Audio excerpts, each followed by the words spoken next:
Alright, y'all, what is up? Bapti here. Gonna try to get the second part of the runner-up table of our 2022 Winter League Battle Poker tournament on here. Made a mistake. I took like a long break after the first section of the video when I cut it off, and I was like, I'll take a little second, come back. Now it's like after midnight. I'm gonna try to get this done tonight, get it all uploaded. We'll see. Um, But yeah, we're still in pretty good position. If we want to take a second to look here where we dropped off, hand 13 from the last video. Stack sizes, not really out of control yet. Antes are up to 6. Mr. Olive Tree sitting at close to 400 gold. Zell close to 200 gold. Still plenty of poker to be played. Plenty of moves to be made. Ninja starting up here in late position. Got the 22 Ravens. Nobody else really has much to talk about. Should be a raise, I think, from Ninja, and that's about it.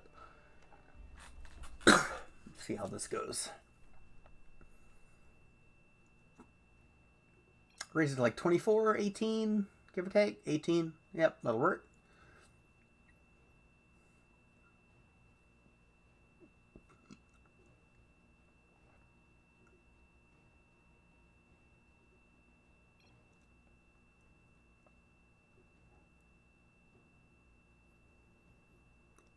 Pokemon, no way.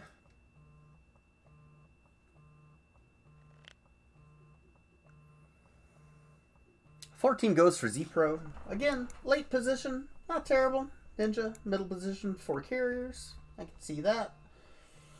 Zell over here in second position with the 29 Marines. Probably a check. Probably not a call without the upgrades here.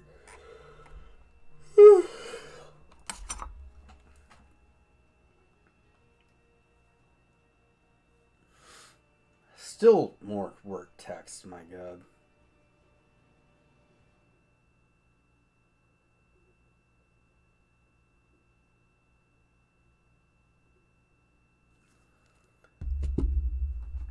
Alright, so we have Ninja and Z-Pro here. In the pot. All 3 folds, Royalist folds, Dog should fold, even with the 2-2, yep. McSharp, I don't... that's close. 9 Archons against a mid-position raise and a call is a little suspect. If it was just Ninja raising and Z-Pro was not in the hand, I'd say this is an insta-call. If this was 3-3 and we had like 10, 11 Archons, probably still a call. I have to think about that one for a second. I don't know. Archons are not a great unit for 3-way. Like, they're very tanky. They have the wonderful benefit of splash damage. But that means you want everything clumped up, right? So you want a 1v1 so that here's the Archons, here's the other army. They boom, and then the Archons go whoosh, and they surround, right? And so they're all doing all this massive splash damage coming into this little target, right? When you play a 3-way, your army's going to split. Half your Archons are going to go this way, half your Archons go this way, and then this... Okay, I'm in the camera shot, right? So this is how your units look. Now, what's going to happen is that this is how this guy's units work, and this is how this guy's units look. So your Archons coming up from this position, these guys are only focusing on this half of this spot, and then these guys are only focusing on this half of this spot. You lose so much DPS, you lose so much survivability, you lose so much everything. When you split a unit like that into a 3-way, you lose so much value there. I don't think this is a great call. It is a cheap raise. Like, it's a very cheap raise. And you're getting odds with the additional caller in there.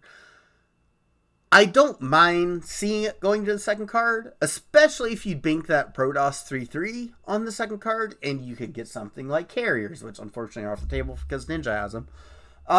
Carrier, Stalker, Disruptor maybe, Phoenix, great. Void Ray, amazing. You've got some options there. Like, you've I'm thinking like specifically of Protoss 3/3 type stuff right at the moment. But like you've got some options, you've got some draws there. Um, I don't mind a call. I don't mind a fold. I would not raise.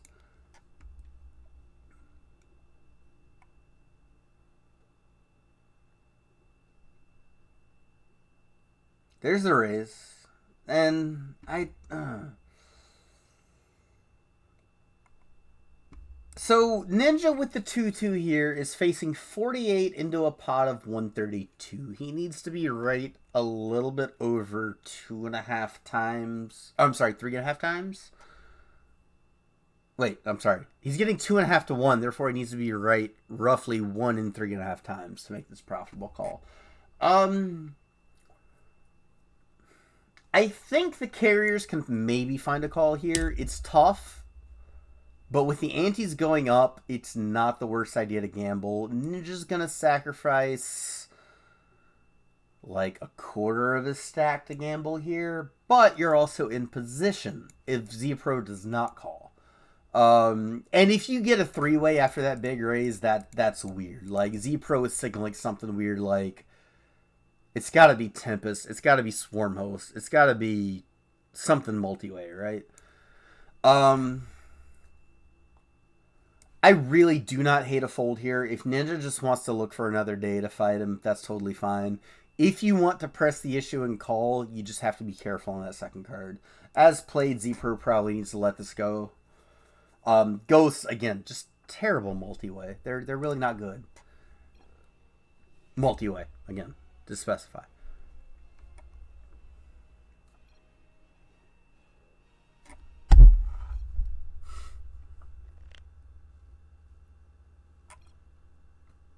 So both players brick.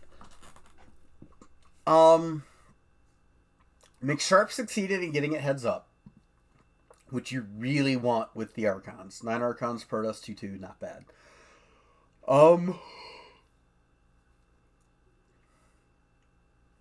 I think you do want no. I think you need the Archons up front. Simply because they're shorter range than the roaches, and they're gonna get caught behind the roaches. And you know how the roaches are gonna work. They're gonna get this nice concave, and then the Archons are gonna come from behind, and they're gonna go, oh, I'm stuck. Oh, let me go here. Oh, let me go here. Oh, let me go here. Oh, let me go here. And they're gonna get stuck every fucking step of the way. I know it sucks putting like your kind of win condition in front. You usually want them in the back. In this situation, I think the Archons need to go in front. Ninja, as hard as you bricked out, you only have 4 carriers. You do have Protoss 2/2. If you're facing a significant bet, I don't think this is the spot to call. You can't risk that much of your tournament stack on playing a half count of a single S tier unit. It's not there. This should go check, I think. Yeah, okay.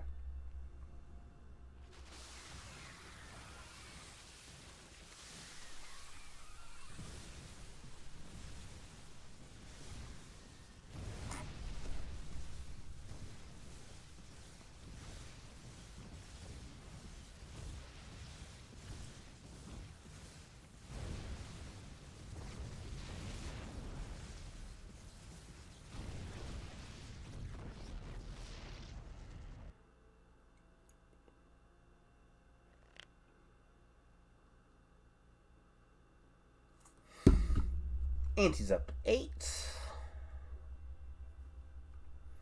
16 Phoenix for McSharp. Not bad. Zell makes the raise here. 13 wild cards. Let's stop. Let's stop for a second. This is not a good raise. Zell, no, you gotta chill out. I know everybody likes the wild cards. 13 wild cards in first position. Not at a full table. I understand the desire to mix it up, but the thing here is that you can't really stand up to aggression with only 13 wild cards, but you do have some value in seeing a second card with the wild cards. With only 13 wild cards, you can get some value out of them as a support. Like, you can roll a little bit of DPS, a little bit of tank, something like that. Put them in front of Marines, put them behind Ultras, something like that. And you can finagle them and kind of get what you need out of them most of the time. Making this power play from first position, of course, like it conveys a lot of strength, and it means that anybody calling you after that raise in first position is going to be even stronger on average. You simply do not have the power to stand up to somebody calling that bet. Now, if you check and somebody in late position raises, you have a very easy call. See the next card. Check it in first position. See what your opponent does. Play it from there. Way easier to realize the value of your hand doing that from that position. As played, I think this is horrible. McSharp, 16 Phoenix, only 16 Phoenix, not getting upgrades to a first position raise. I think that's a little bit of a light call. I don't hate it 100%. I definitely make that call sometimes, but less than 50% of the time, I think.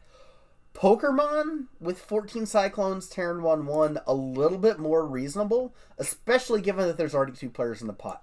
With that inflated pot size, you are getting better odds to make that call, and 14 Cyclones are a unit that are going to split a little bit better than some of the other units and still maintain what they need to do. But yeah, Zell and McSharp, guys, you got to chill out just a little bit there.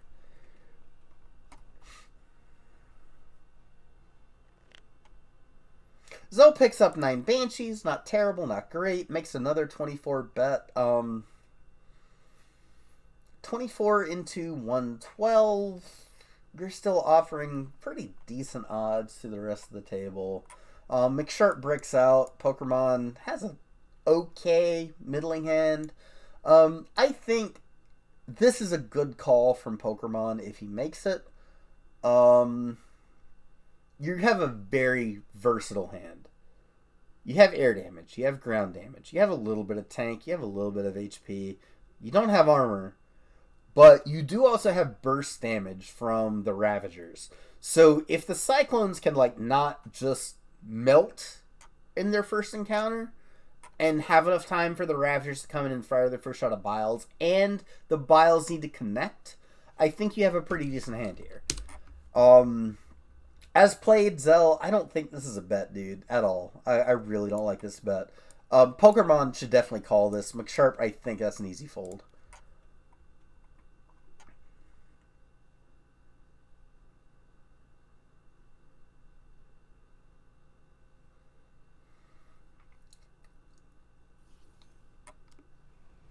See how those Ravagers play out.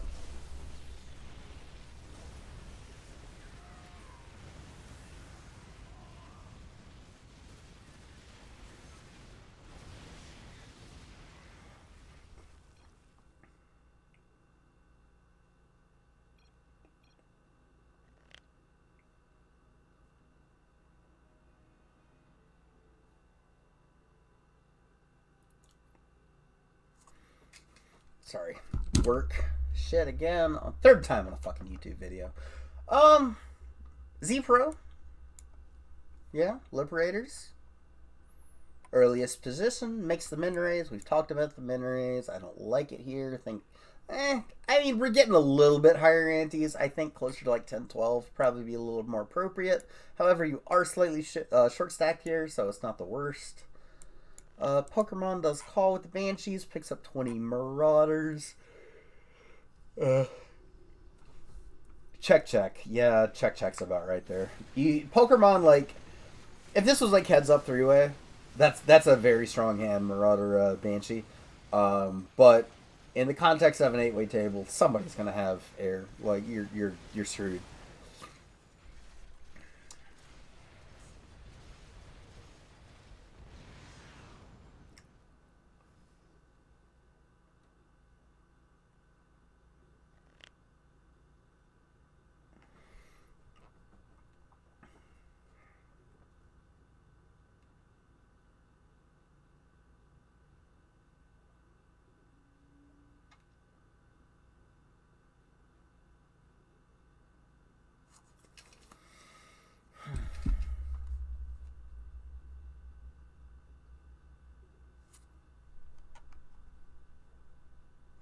Alright, Olive Tree here.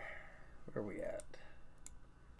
Checks the middle position with 6 carriers. Terran 3-3 on the board. Definitely a little bit worrying. Pokemon. Goodness. Zell, before I get too far ahead of myself, takes a stab at the pot in late position. I appreciate the effort, sir. Great play. Gotta bet a little bit more to do that. Everybody's gonna call a min bet. I know the 10 antes are a little bit bigger. You're looking at a particularly short stack right now. You don't want to commit too much. If you're gonna make the play, make it like 40. Pokemon, easy call, 70 Ts. Z Pro, yeah, you call that with 2 BCs with 3-3. Like, that's a play. If you didn't have 3-3, I don't think he called the 2 BCs. I do think he called 3 BCs. Depending on the upgrades. Like, if you're up against Protoss 3-3, I think that's not good with 3 BCs. If you're up against Protoss 2-2, I won't say no to Protoss 2-2, but I would say I would be way more comfortable with Protoss 1-1. And then with Zerg 3-3, we're literally just worried about, like, what? Hydra Corruptor? Maybe Queen, if you don't have anything to do with Queens on the ground. Yeah. Olive Tree calling. I can understand him calling after you have already 3 people in the pot. 6 carriers, great, but again, you're facing Terra in 3-3, you gotta be worried. There's Marines out there, there's Vikings out there, there's Battle Cruisers out there, there's Cyclones out there. There's a lot of stuff out there you gotta worry about. Yeah.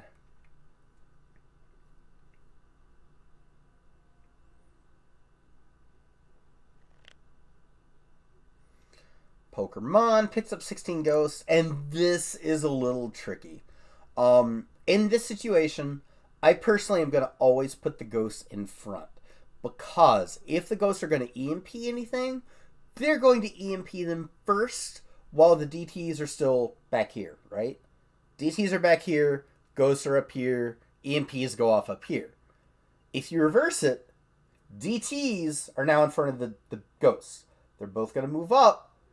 DTs are going to meet the front line. Your ghosts are now going to EMP the front line. Now your ghosts get EMP'd and they're revealed. Don't do that. That's bad. Zebro picking up minimal Marines. Again, not good. Not good. Zell, 11 Voids. That's a start. That is definitely a pickup from the 7 Cyclones. However, I don't think it's enough to really stand up to anything these guys are betting. Pokemon with the raise to 50. Again, not a huge bet. EMP's going off. DT's still alive. See if the Ghost can finish off the Void Rays. They actually might. Yeah, nice. Very well done. Good job by the Ghosts.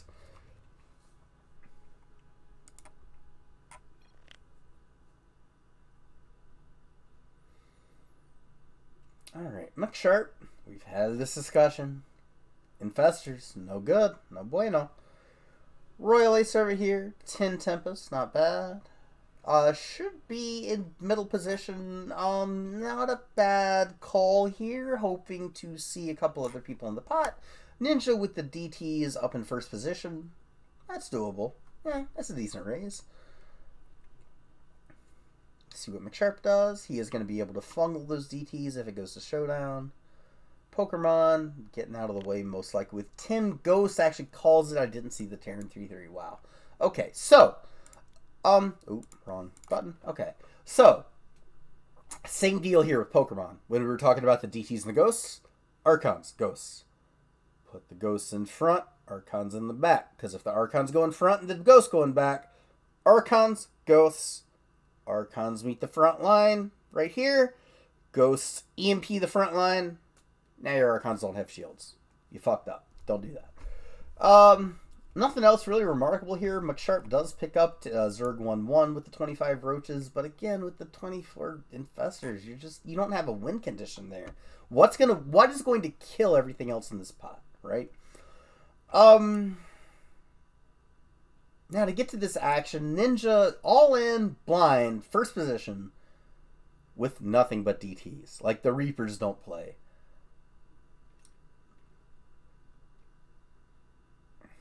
I don't like it. You have too many people other than the pot, obviously. It's way too likely they're going to have a counter. Um,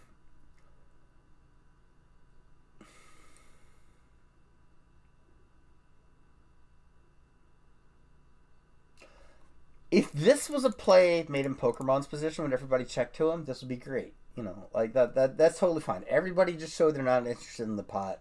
Try to take it down, make that bluff. That's great. In first position, you're trusting dumb luck. Not only did these other three players get three completely random cards that you have absolutely zero information about, you're not the biggest stack at the table. 178, like Pokemon. Okay, he's out. McSharp, second place in the pot, could pretty easily call you down without too many negative repercussions. Royal Ace, probably that's a very loose call from him. I don't like that, but I mean, again, like he could have inked anything on that second card. Royal Ace, again, like I keep like talking about him and then going away from him. 10 Tempest is not a 1v1 hand anymore. Before the LOTV patch, absolutely, it did insane damage against massive air units. As it is right now, it sucks. Don't play it 1v1, play it multi-way for a split.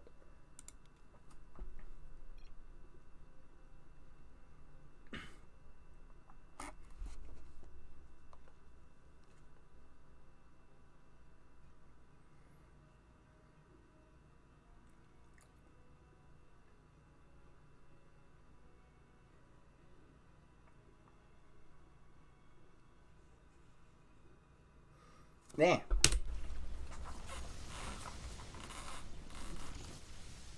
Yep, we're going to get a split, I do believe, here. Yeah.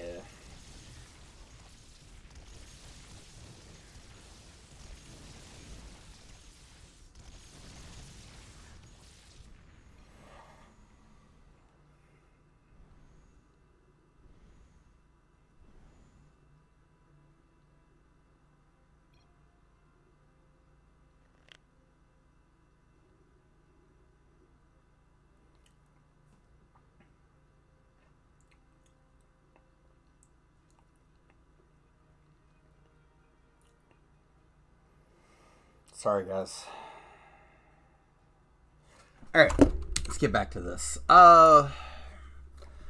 Ninja in last position this time with the DTs. That is a much better benefit. Unfortunately, I don't think anybody here has much they're going to call with. Zell did just basically say he was done after losing that last big pot. He may just tilt shove this. Makes the raise with 7 ghosts. That's such a light raise. Only 7 ghosts. McSharp does call 5 Tempest. Again, not a great hand to call with, I don't think. Check. Yeah, I mean, nobody really picks up much. That's going to have to be that. Ninja gets caught out, severely out of position. What are you going to do? I don't know, dude.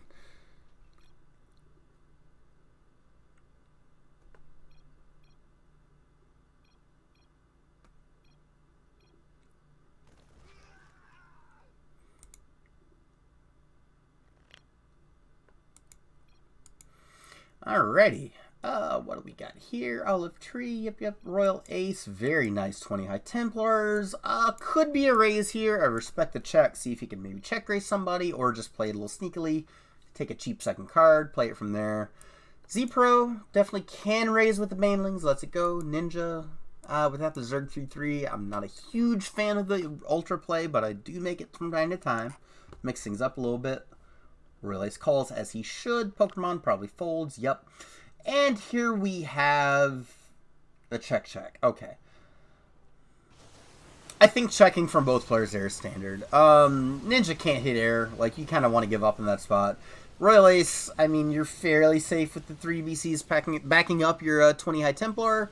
The BCs are going to give you a lot of win conditions that the High Templar can't complete, but you're still not, like, super strong enough to where you should value bet, I don't think. At least in this position, the way the hand has been played.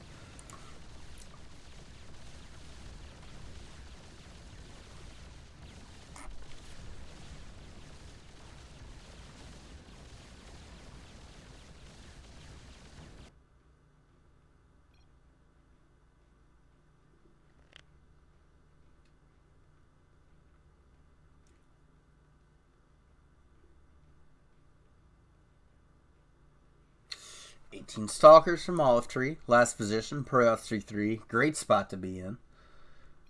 Nobody else has a whole lot. Mick Sharp might take a shot at this pot with the 11 ghosts. Still not a fan.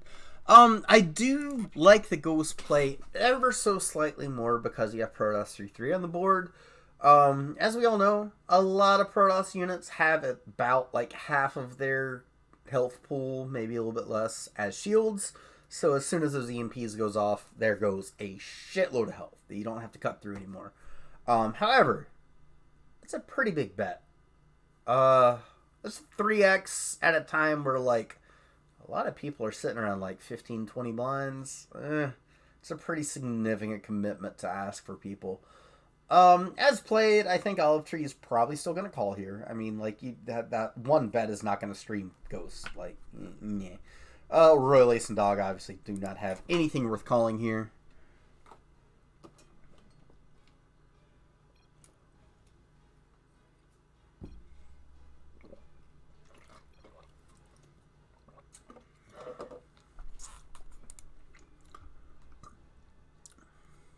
Olive Tree actually folds the okay. All right, that's.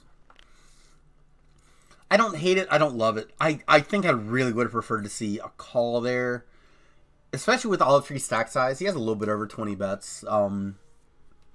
With a hand that strong, I think he can gamble a little bit.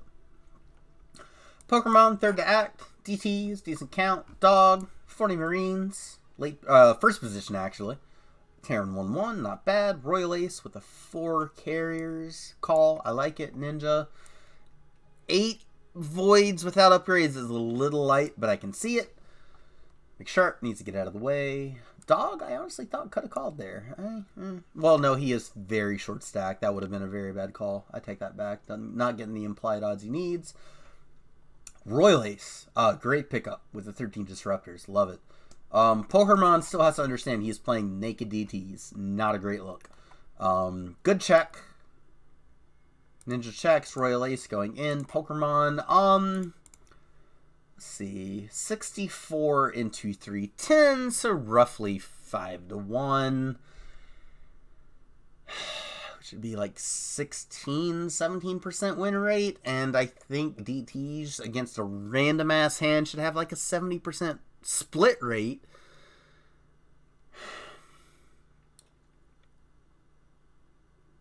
And he calls.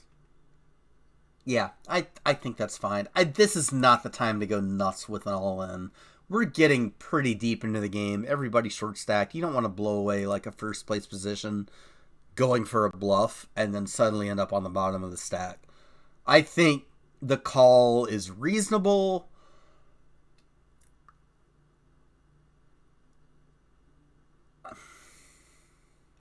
I think,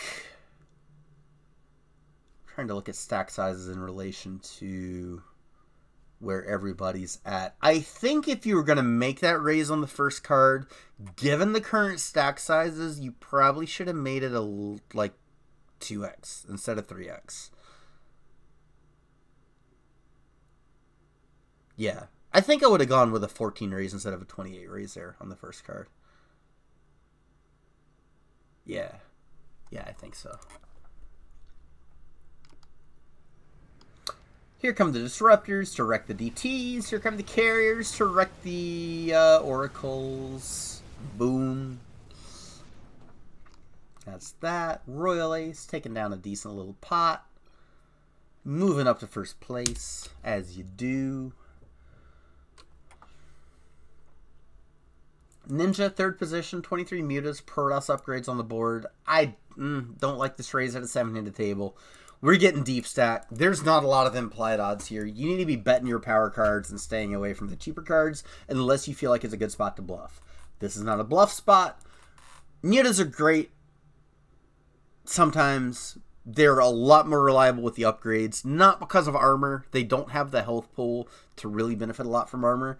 But their damage against non-armored targets goes up insanely with upgrades because of the bounce mechanic. Ninja and McSharp left alone here. McSharp has his own counter once again with the Infestors going with the DTs. That's a great situation to be in. Ninja here with Ultra Muta at least gets the Zerg 1/1. McSharp, I feel like even being in first position maybe should be a little aggressive here and go ahead and throw out the donk bet. Doesn't have to be huge. Throw out like 50, 60, 75, give or take. Ninja.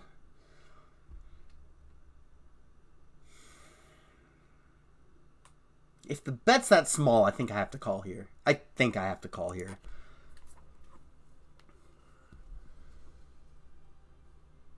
Like, he'd be getting such good odds. He does check. Now does Ninja be aggressive? He bets 87. A little bit more than what I wanted from McSharp. Again, now the pressure's back on McSharp. Like, we had Ninja bet the first hand, or the first card. Now he's betting out the second card. That's got to mean some strength. So we're tiering toward, or we're leaning towards the upper end of our tier list. There's going to be a lot of S tier units, a lot of A plus tier units, maybe some A tier units. Ravens, obviously, huge option here. Like, he's betting right along. Like, this could look like Ravens, 100%. Ghost High Templar, very much an option here. All of those units counter the crap out of both of your cards. You gotta be scared of that. Like, all it takes is one of those units and you are wrecked. So I think this is a solid spot to let patience play the better part of the game. Just let this go. You only invested 42 chips. You're still in second place. Ninja's 23, 400. Gonna be close to second place. Maybe in second place after this. It's gonna be very, very close. You'll be neck and neck with Poker. So it'll be like almost a three-way tie for second place. Plenty of time to play. I don't think this is the time to make a stand.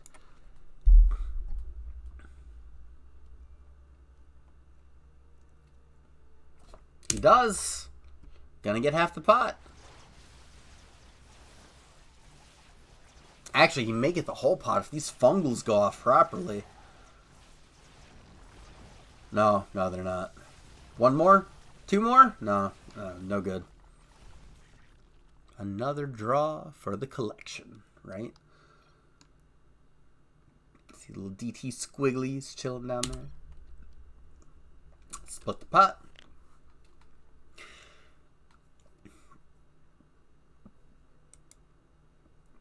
Love the bet from Ninja. Love the call from Z-Pro. Dog. Yeah, you kind of have to at this point. You got less than 10 bets. You have a raise and call in front of you. No, I take that back. I didn't see Roy Lace's call. With 3 players in the... Okay. If this goes raise, fold, fold, fold, this is 100% all in. 100%. If it goes raise, call, fold, fold, you have some thought. If you had Zerg 3-3, you probably call this. Or, I mean, go all in. I'm sorry. You're hoping to get it down to 1v1. You may not get it down to 1v1. In that case, you're hoping for a really good second card. Because 24 Hydras are not gonna, even with Zerg 3-3, are probably not winning a 3-way on their own. But again, like you're also doing it for the fold equity. Like, you still have an okay chip stack, betting into like the 2 calls. You're not quite a pot size bet, but you can make some magic happen there sometimes. With 3 people in, hell no. This is already a 160 chip pot. You're going all in for less than that. 240. No, I can't talk. 180, 120. 35, 50, what? Yeah, so like you're going all in for already less than the size of the pot significantly. You're really not going to get folds. You're going to get called by a lot of things that crush Hydras. This is not the spot. You still have the chips to fold a couple of hands and see if you get something else. You already have 3 other people invested in the pot. This is not the time to go all in.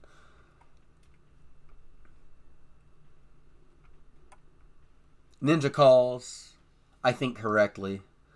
If he draws anything reasonable on the second card, this Void Rays should be enough to help DPS down the Hydras, even without the bonus damage from the Flux Vein. They're not Flux Veins. I do this every time. I know they're not Flux Veins, so whatever they're called. And then the armored bonus. Z-Pro calls with the Liberators. And Royal Ace calls.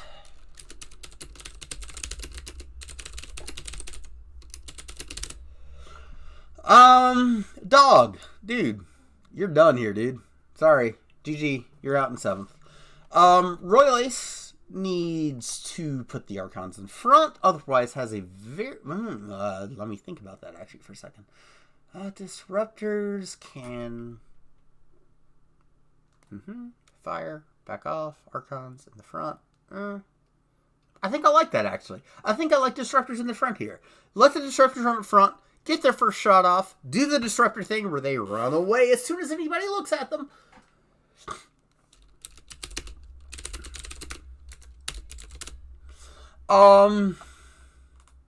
Yeah, and then the Archons can come in and tank a little bit, clean up the air, all the good stuff like that. Z-Pro, with Liberator, Mine, with that many mines, I think the mines go in front.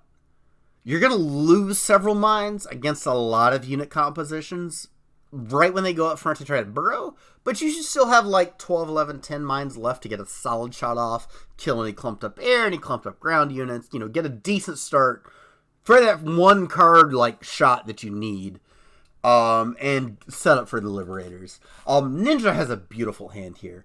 The only problem is that if it ends up heads up, those Void Rays are going to run straight over the Queens, and they're going to die, and then the Queens are going to run in, and it's going to suck.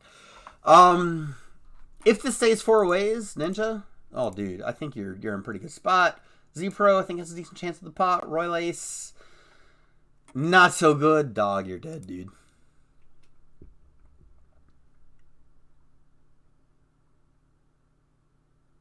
Four ways, I mean, let it run. This is a huge pot.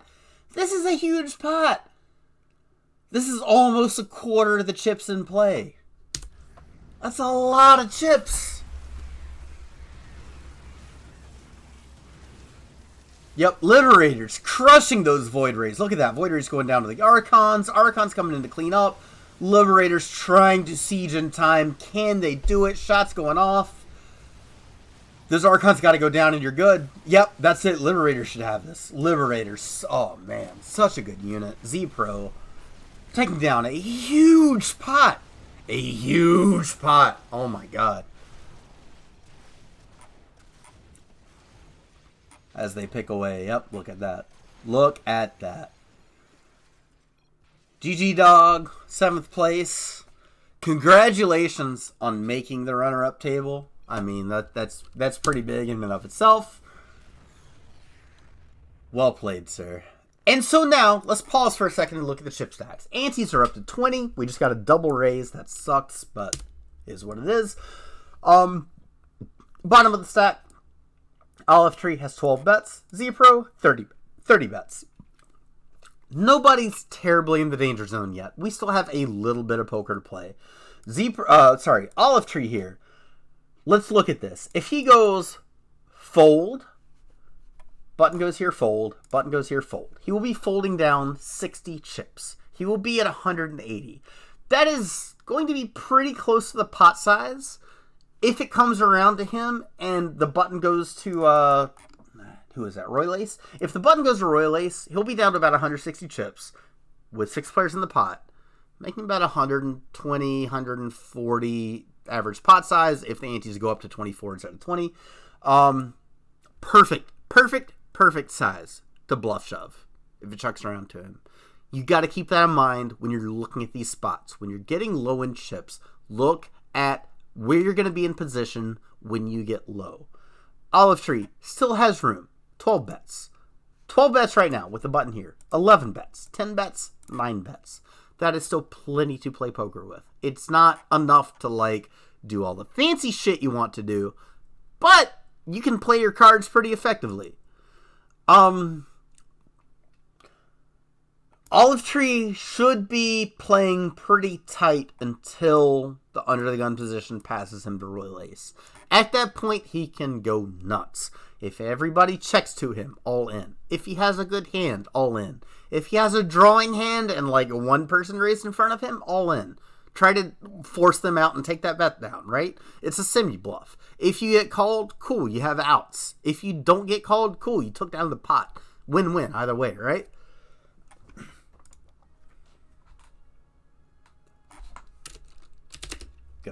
Poke killers.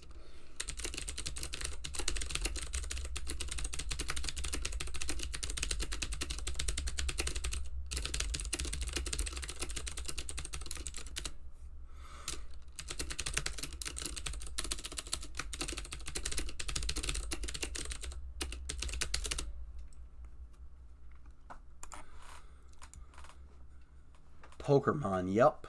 Oh, love the 20 wild cards. In position. I mean, that's even more beautiful. That's great. That is great.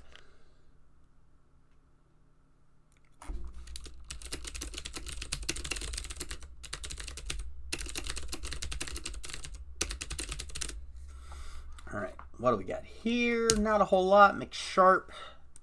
Chilling with the 24 Marines. Poking around 24 Mines. That's about all we really got. Pokemon takes it down. Love to see it. 25 Infestors for Ninja. Don't play him. Don't do it, dude. Don't fall in the trap. Royal Ace checks the second position. 23 Stalkers. Very respectful. Very respectful. Ninja does make the raise with the Infestors. I don't like that. I don't remember if I've talked about this before, so I'll do it very briefly. I don't like opening with Infestors. I like calling with Infestors. Here is why. Infestors suck against the vast majority of units in the game. What units are they good against? They're good against small mass units like Marines, Adepts, Zerglings, Banelings, right? Kill the crap out of those. They're good against big S tier units. Battle Cruisers, Carriers, Tempests, Liberators. Not Archons, not Ultras, because they can't be near ult, right? So you're good against, boom, the good shit. You're good against, boom, the bad shit. Anything in the middle that's not willing to raise, but is willing to call, you fucking suck at. Infestors can't kill any of that shit. So when that's specifically your opponent's range, where like people in front of you have checked, and people like coming around you have checked, and you're kind of in late position, and you're raising, and it's not a bluff, you have no value there. The people that are going to call you on those spots, the vast majority of the time, have you crushed. So do not open with the Infestors. You need to open with the stronger units that have more counters. You need to open with the weaker units that don't have equity in the pot. Don't waste what little bit of value the Infestors have by opening with them and then fucking up your opponent's range going into the second card, where you have no idea really where you are in the hand, and you have no idea whether or not your Infestors are going to be effective. You're literally just playing one card against your opponent's two cards. Do you want to do that? No, you shouldn't.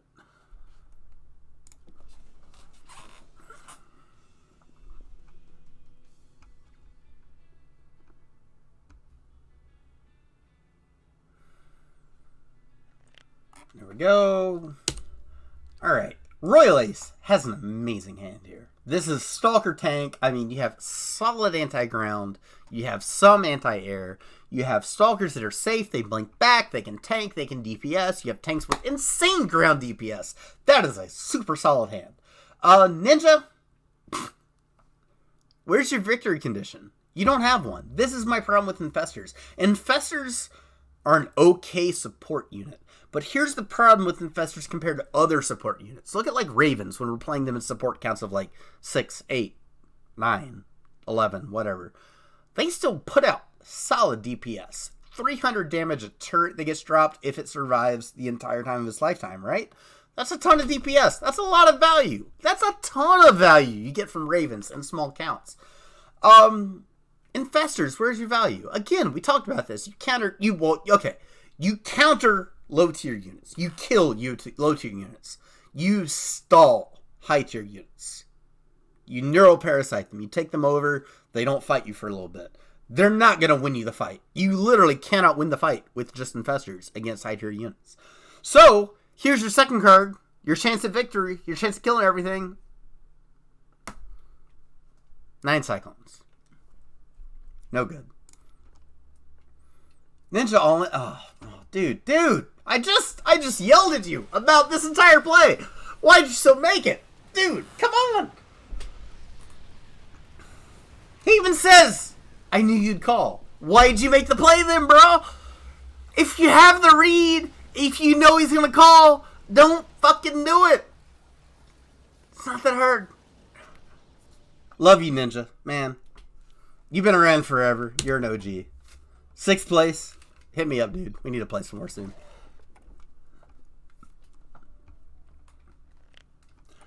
Five-handed. Here we go. Z-Pro. Late position. 22 DTs. That is a beautiful spot to be in. McSharp here in 2nd position with the Ghost. Gonna raise it. I like it.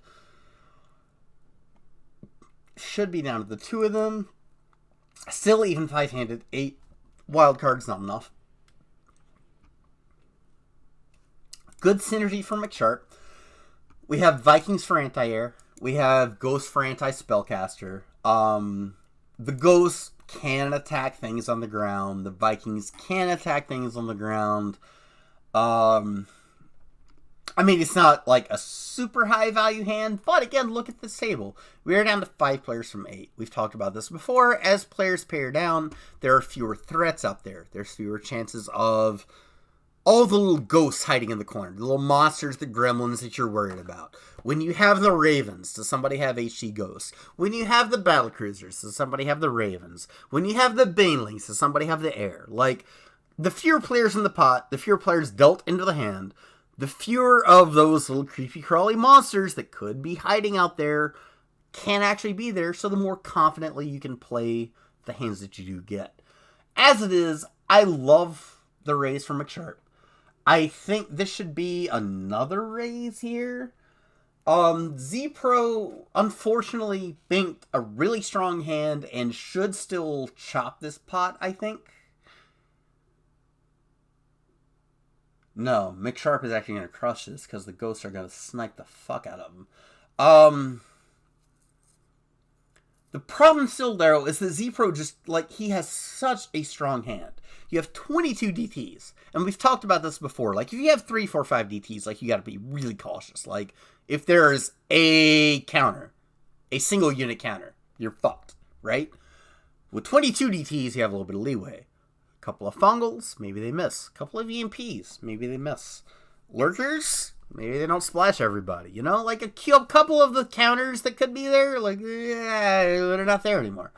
But then with 25 Corruptors, you are super strong. You have anti-air fucking covered. Like, what do you lose to in the air? Ravens. I think that's it. Yeah, that should be it. Ravens, right? And with the DTs, like, you have a very strong ground presence. And then there's still the fact that if they don't even have a detector, you crush. Like, that's huge. That's insane. This is an insane hand for Z-Pro. He needs to realize that, unfortunately, McSharp just has the counter. I hate to say it, but I think if I was McSharp here, I would dunk bet. I would go ahead and bet this out and see what Z-Pro wants to do. Hopefully, Z-Pro just shoves it. Like, this is definitely a hand. McSharp does check. Z-Pro only bets 40 into 220. Less than... That's 4.5 to 1. Yeah, that is exactly 4.5 to 1, I think. No, 5.5 to 1.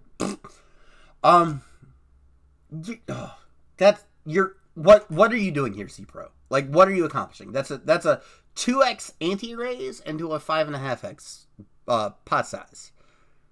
You're giving close to 3 to 1. Like, what are you folding out? What are you folding out? What are you worried about here with DT Corruptor? What are you worried about with DT Corruptor? Yeah, you're still worried about the Ravens. That's one card. That's fine. BCs, you split. Carriers, you split. Tempest, you split. Like, I'm gonna cheat and pull up. Where's the tier list? Let me look at the tier list. Like, let me just look at the top of this fucking tier list. And okay, so Liberators, split. Ghost High Templar, obviously. That's an issue. Disruptors, obviously an issue. Void Rays, Archons, Thors, Siege Tanks, Ghosts, Phoenix, Corruptor. All those units I just listed in A tier, really strong. You split with those. Bet more, dude. Have more confidence in your hand. Try to get McSharp to fold this. He's not gonna, unfortunately, we know that knowing what he has, but try to get him to fold in this spot. There's the call. Ghost should win this, I do believe. There's the snipe. Yep, ghosts are now safe. That's it. We got some learning opportunities here. Lots of good shit to talk about in this game. Okay, for one of the first times I can remember in this game, we have nobody having shit. Like, nobody has a damn thing. I would love to see Royal Ace. Dude, check. 72. Do it. Take a shot. Use your position. The shorter the table gets, the more important position gets. And he checks. Okay. Still nothing. Olive Tree does actually pick up 8 BCs. I take back the nothing. Pokemon picks up 7 Thors. Olive Tree should be betting pretty big here. Pokemon makes the min raise. I would like to see it up to like 150. Okay, 180. That works, yeah. Pokemon, what you gonna do? You're playing one card. It's only Thors. They're super vulnerable. You can't do it. Fold it. Yep. Good fold. Good fold.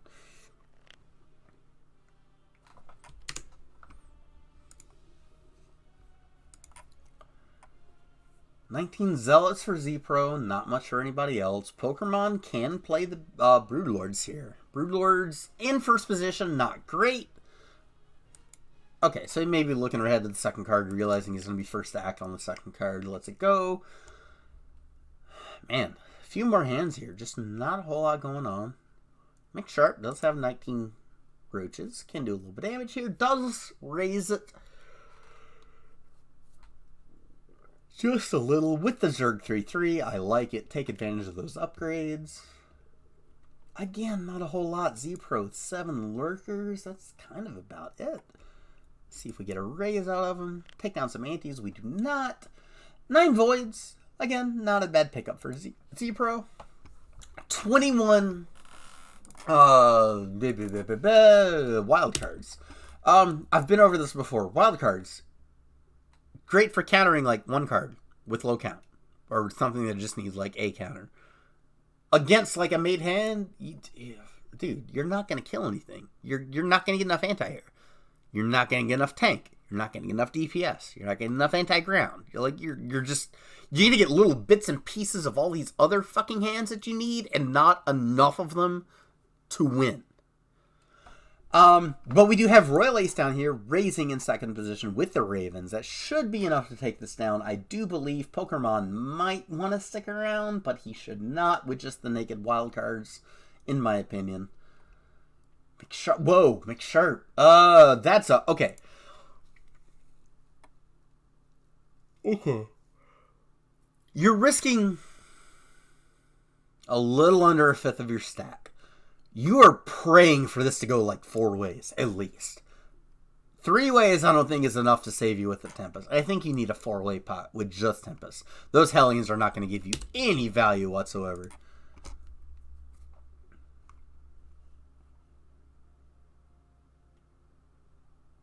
Olive Tree can't even call here. Z-Pro, I mean, you don't have anything of substance to make a call here with. Ravens, rocking it out, crushing everything. Damn, says McSharp.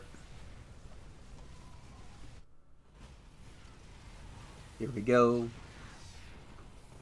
Yeah. Gonna be that.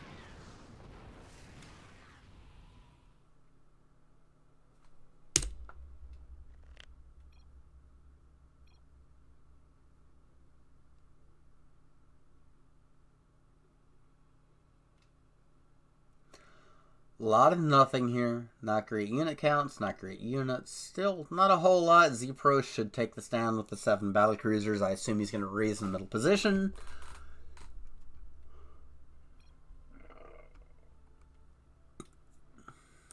Yep, Z-Pro with the min raise. I would have liked to see a 3x raise here. I know the antes are getting bigger, but like you didn't bet on the first bet or the first card. You need to make up a little bit of ground. Olive Tree actually technically making the correct call against specifically Z-Pro's hand, I think. Oh no! All the neurals go off on the Cyclones! Wow, that just ruined everything. Never mind. Olive Tree is screwed. Second neurals go off on the BCs anyway. I don't think it's going to be enough. Those neurals are running out. There's not going to be enough energy left for them.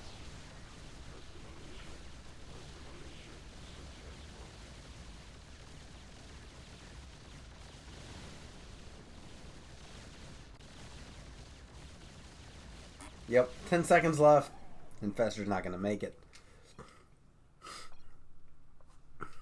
That is that. Mr. Olive Tree here. Late position, 24 Corruptors. Gotta love it. Pokemon making the raise of 4 BCs. Yep, there's the all-in. Perfect play. I mean, you're so short stacked, you don't have another choice. Hope the Pokemon calls. Get some value. Ooh. There it is. Yep, and you pick up 15 wild cards. I mean, you can't ask for anything better when you're already all in. Easy pickup for Pokemon. I'm sorry for Olive Tree. Blech. No. I'm sorry for Pokemon. Those battle crews are going to go down. And we're going to be left with nothing. Okay, so it's a split pot. Wow, I'm misreading units back and forth. Blech.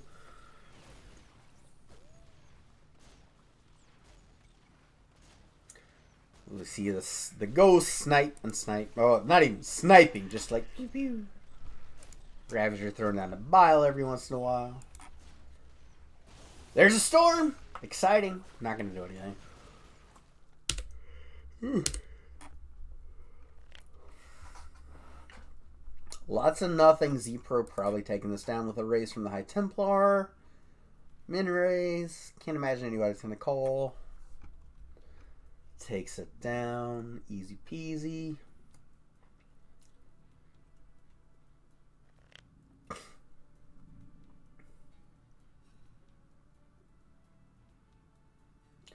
Z-Pro again. 19 Phoenix, first act. Not a bad position to be in. With upgrades not on your side, I think that's a reason to check. You can probably call most bets. I think that's a call. I think that's a call. Wow. Okay.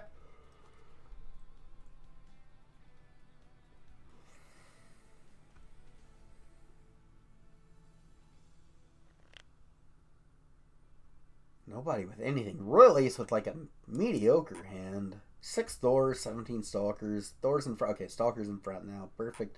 Nobody else really has anything to stand up to him against. Really should take this down. Mr. Olive Tree has got to start being more active.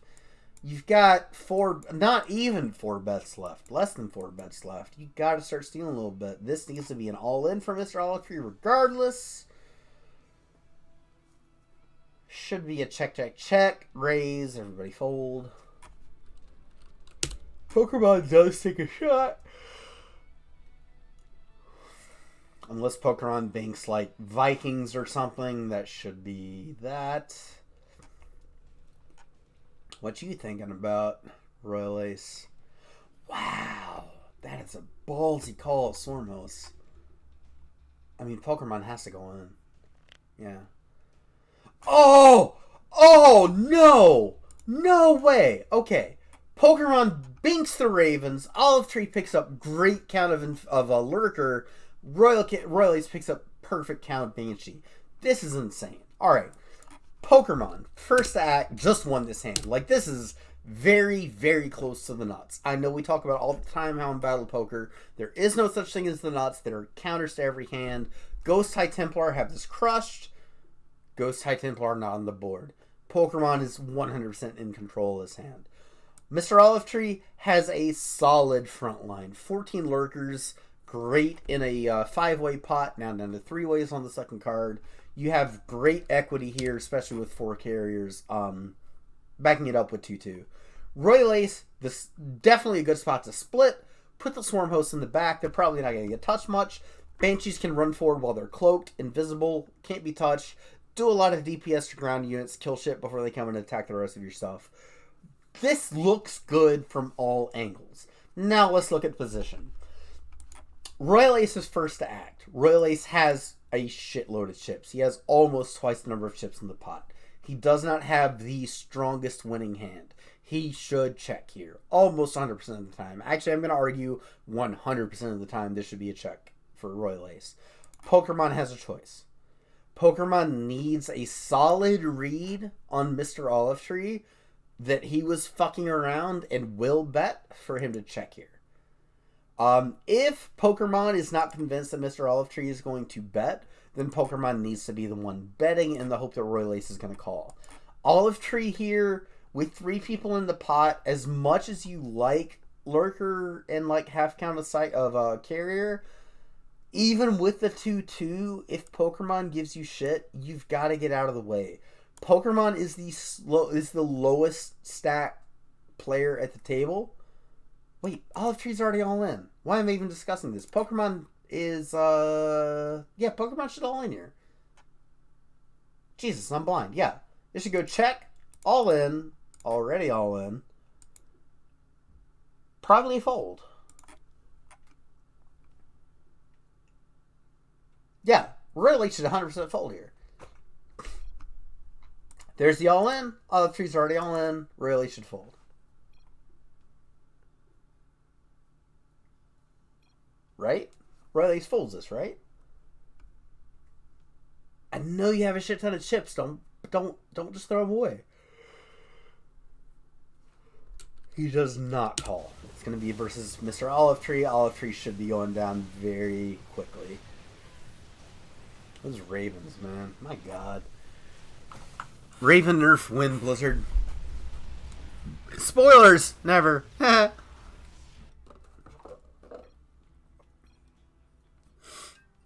And we are down to 4. So again, remember, this table we're talking about, the only prize is first place. We are playing for the win. Not for second, not for third, not the ladder up. For the win. Royal Ace with the raise. McSharp with the questionable call. Royal Ace does not pick up much. 21 Hellions, second card. There's the re-raise. I mean, McSharp, you have nothing. You can't, yeah. And you just spent a fifth of your stack to make that little play. Not great. Z-Pro, excellent. Min raise, 10 voids. No upgrades. Should go fold, fold, fold. Take down the antes. So again, like let's look at stack size. The antes just went up to 44. McSharp is a little under. McSharp is sitting at like 7 bets, maybe 6. Can't quite do the math there. Z-Pro slightly over. Pokemon a little bit more over. Royal Ace feeling comfortable, almost at 20 bets. McSharp needs to start being active, especially in position. Like, you have to start taking down these pots that nobody else is contending. You have to steal the antes, stay alive, let everybody else blind down, get to a point where you get a decent hand, go for the double up. As it is, McSharp, 13 tanks in middle position. It four-handed. It's not go time, but it is raise time. Put like 3x in the pot. Do it. See what happens. 132, I think, would be the all day.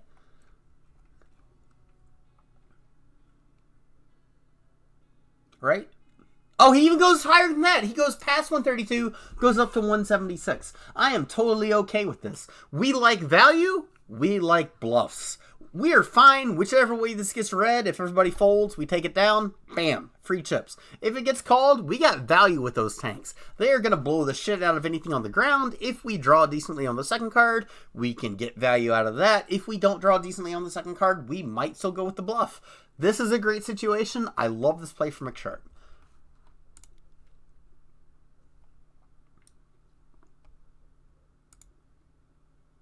I do see this video is going a little bit over an hour, but we're not that far from the end of this game. I think I'm just going to go ahead and finish this video out. Sorry, y'all, if you like it being split up into like early mid-late game or whatever, but we're just going to finish this out. Heads up. Ooh, we have the classic High Templar versus Ghost. They're both going to lose all their energy. High Templar are going to come out on... Wait. Tank. I wonder if I can look this up. Kind of curious now that I think about it. It does not have a range. I could look at that. I'll look it up later. I am kind of sure that siege tanks in siege mode have more range than the disruptor. I think McSharp takes this spot. See what happens. There go the EMPs. High Templar taking out the Ghost, but it's not enough. Again, the tanks sieging up. Disruptor blast going off. It's not enough. Yeah, the tanks take it. Hell yeah. So now McSharp is 100% in danger mode. We are down to 4 bets. You have to take something down soon here. And unfortunately, you're going to be in second position on the next hand. First position on the hand after that, and then you have 2 bets left. So what are you going to do, dude? 14 Swarm Host, that might have been the play, honestly. That could have been the play.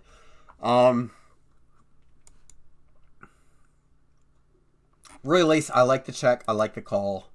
Broodlords, a little bit stronger in 3-way and 4-way, still definitely playable. Z-Pro, 3 Tempest, not a great raise, honestly. Actually, not a good raise at all. I don't like the raise. I think that's a bad raise. McSharp does call. I mean, he is 3-way. He's 3-handed. So, I mean, we have the signal that, like, maybe we can get away with the Swarmos play here. 3 Archons we're not thrilled with. We're definitely check folding, I think, even with the Protoss on one on the board. Royal Ace, again, super anti-ground units. Nothing to hit air. Z-Pro, great anti-ground. Very little hit air. This should probably just go check. Except for, well, no, McSharp has chips. Keep talking ahead of myself.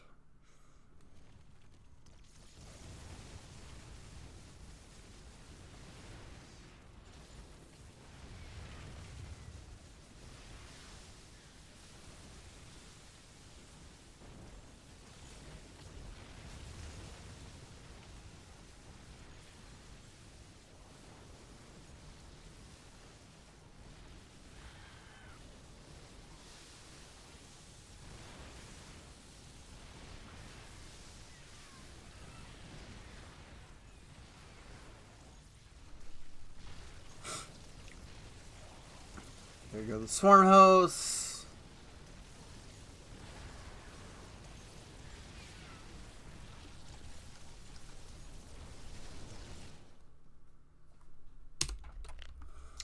Still 4-handed. Z-Pro. 13 Oracles. Not bad. Third position. Definitely an open. Royal Ace, 15 Stalkers. If they didn't open, then yep, that should be good. McSharp, 2 Disruptors, not enough. 45 Reapers, even with 1-1 from Terran, not good. Z-Pro, I can see a call, I can see a fold. Lets it go. That's alright. That is okay. McSharp, finally, in last position, once again, with a little bit of a chip stack. DTs this time. Should raise, yep. Royal Ace with some Fanelings. The only hand that might call. Lets it go. McSharp takes the pot down. Beautiful. Pokemon now in very dangerous situation. You have 3.5 bets. You got to make something happen. 14 mutas. If it checks to you, this is the shove hand. If only because you have enough chips still to make people fold. If you fold this hand and shove the next hand in middle position with 150 chips, you're almost guaranteed get at least 1 call, maybe 2, simply because of the pot odds that you're offering. Make the shove here. Do it.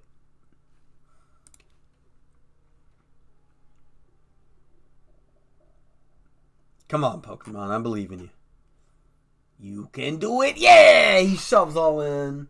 Let's just hope that McSharp doesn't call with the 4. Okay.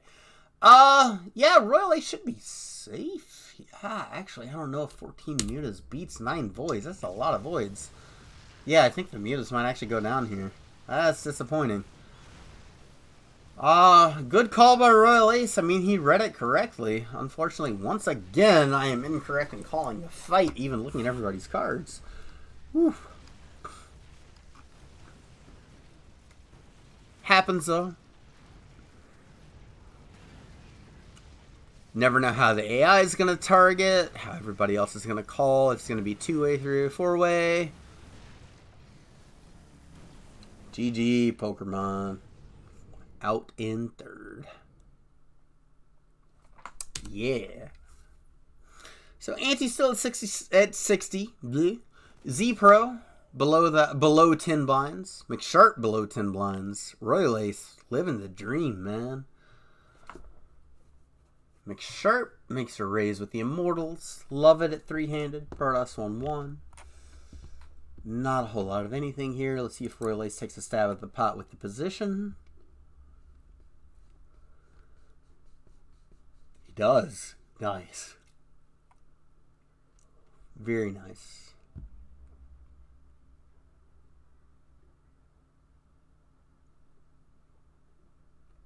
What are the Cyclones going to do? Oh my god. McSharp all ends with the Tempest. That is a power play right there. That was very close to a Stone Cold bluff. Very nice timing for McSharp to pick up on that and make the play.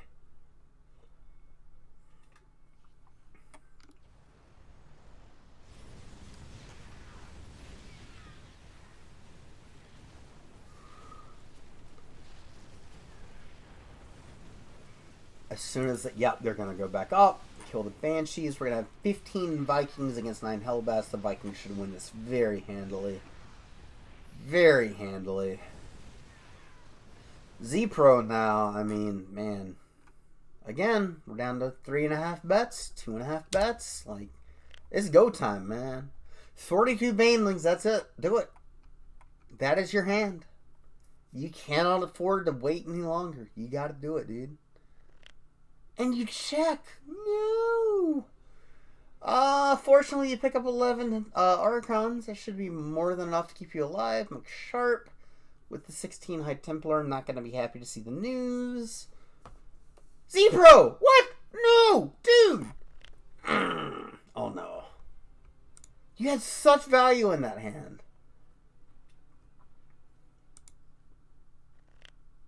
And he folds again. He's going to be all in for a blind and a half. I talk about this sometimes, I think. You have to be super careful about folding yourself down below a point where just like it's simply improbable to come back from. The fewer chips you have, the fewer bets you have, the more limited your options are. Once you're down to like 12 bets, it's really hard to rely on a check raise. It's really hard to, like, bet and then check to induce an all-in.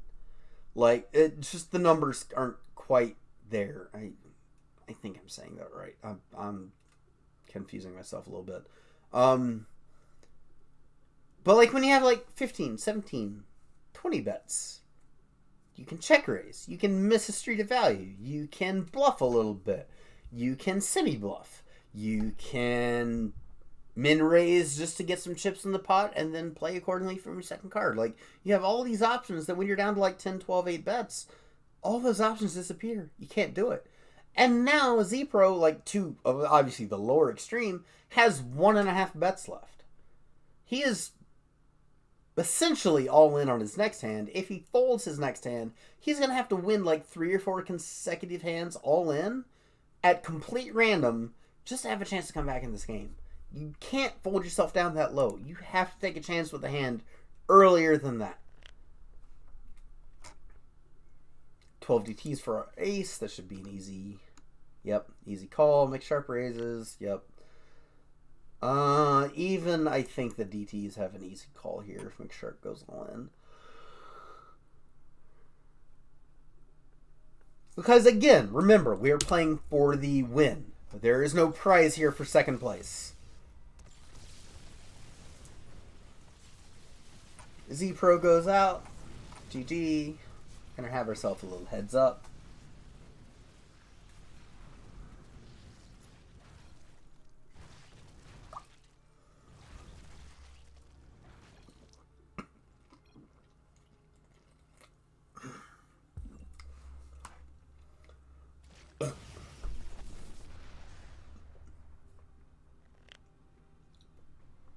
Nine voids. Beautiful hand from McSharp. In position. Should raise this.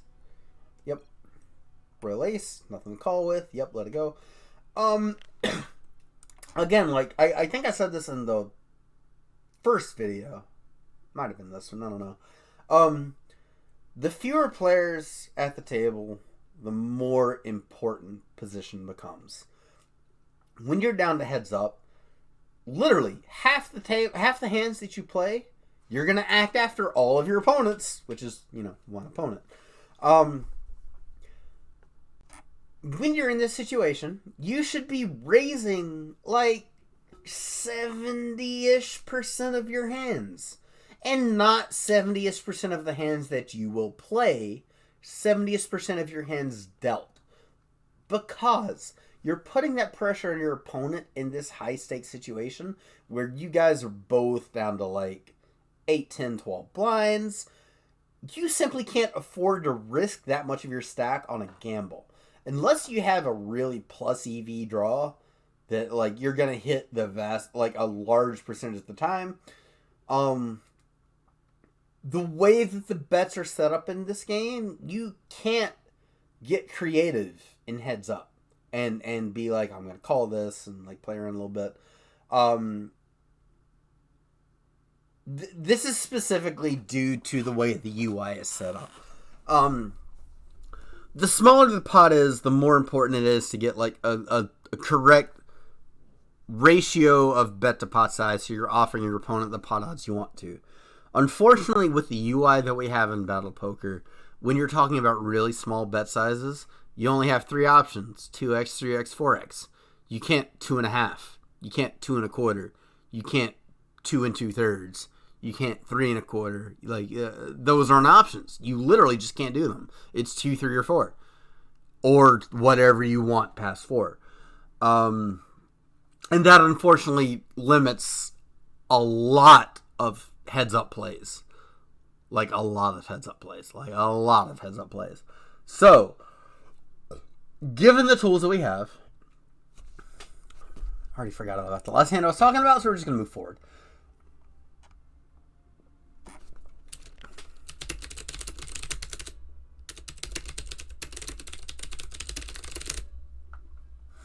$15 lurkers. Oh yeah, that's a bet. That should be a bet. Even in first position, that should be a bet. 12 void rays. Oh my god. There. Is that all in? Okay, good. This is phenomenal, and I think McSharp just took it. This might be like the second record of heads up time at an official Battlepoker event. The actual final table was decided in 1 heads-up hand. It looks like this one's going to be decided in 2. Was it 3? 2, 3? I don't know. I've been drinking. I don't remember. Can these Ravagers finish off? Come on, come on, come on. The Ravagers aren't under there, so they're going to bile. As soon as the biles come up! Come on! Oh, we get a split. Damn. All right.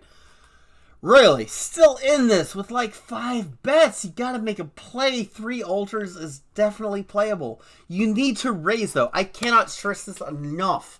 When you guys are playing heads up, 3-handed, to an extent 4-handed, because of the structure where we're playing with antes instead of blinds.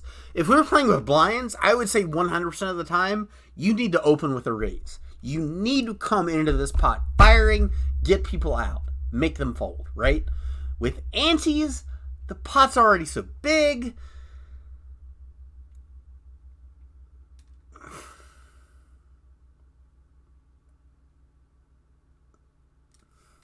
Lost my train of thought. Damn. Can I, no, I don't want to. No, because it's going to take forever to come back up.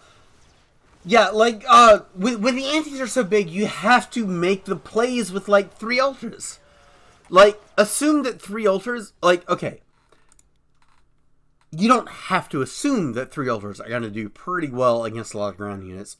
3 ultras will do pretty well against free ground units. You need to get value out of those cards. You need to raise them. Hopefully get somebody to fold because it is kind of marginal. But if you have to play it, you have outs, right? You have cards that you can draw to make 3 ultras playable. Get the money in the pot, especially when you're short stacked. Like, be aggressive. You have to play for these pots. You have to try to take them down regardless of what you have. Because the more information your opponent gets on you, the more likely it is they're going to successfully read you in the future when you try to make a play. If you make these plays early on when you're already short stacked and they pay off and you're profitable, you're giving away information, yes, but you're doing it to get back to an even keel. Then you can change gears, right? You can start playing more aggressive. You can back off and hang out for a little bit and let the opponent bet into you when you have the nuts. You can play a little bit more to your own style when you have a few more chips. When you're that short, you need to be aggressive. You need to threaten to take down pots. You need to put chips in the pot. You need to do it. Go. Ah.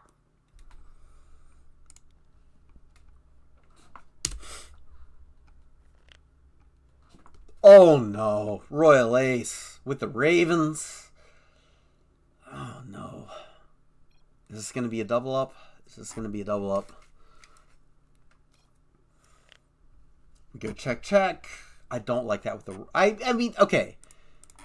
So I said, like, in position with heads up, you want to bet like 70-ish% of your hands, right? When you're out of position, when you're first to act, pair that way down, like opposite end, like raise like your top 30-ish% of hands.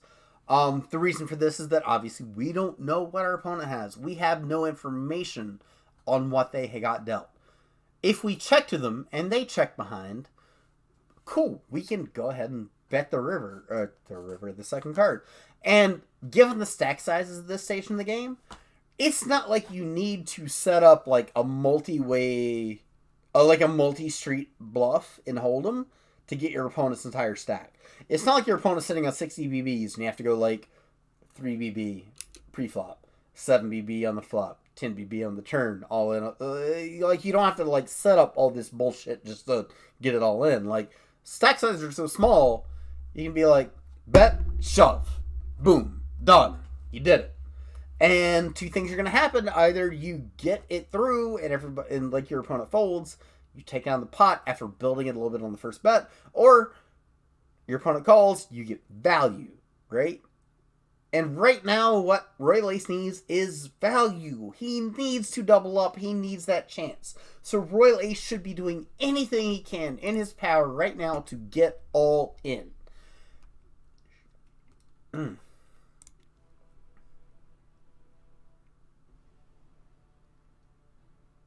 McSharp can't call this. Like, not even close.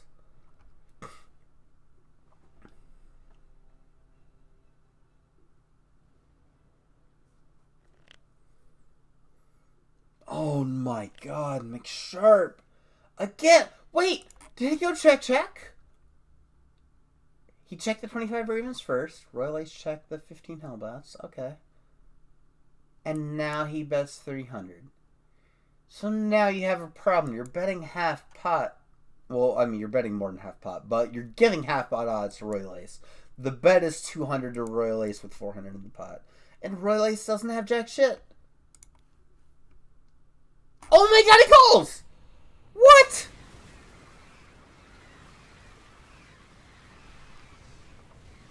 Hellion Ravager? Like, what does Hellion Ravager beat?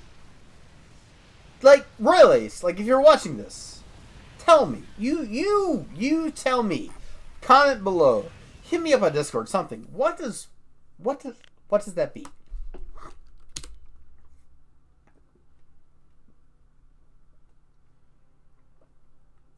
I don't know, man.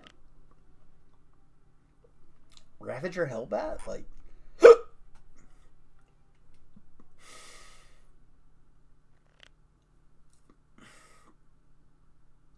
Oh, this is it. This is the game.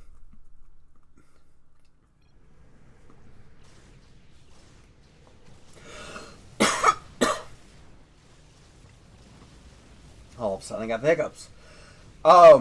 Man. Well played by McSharp.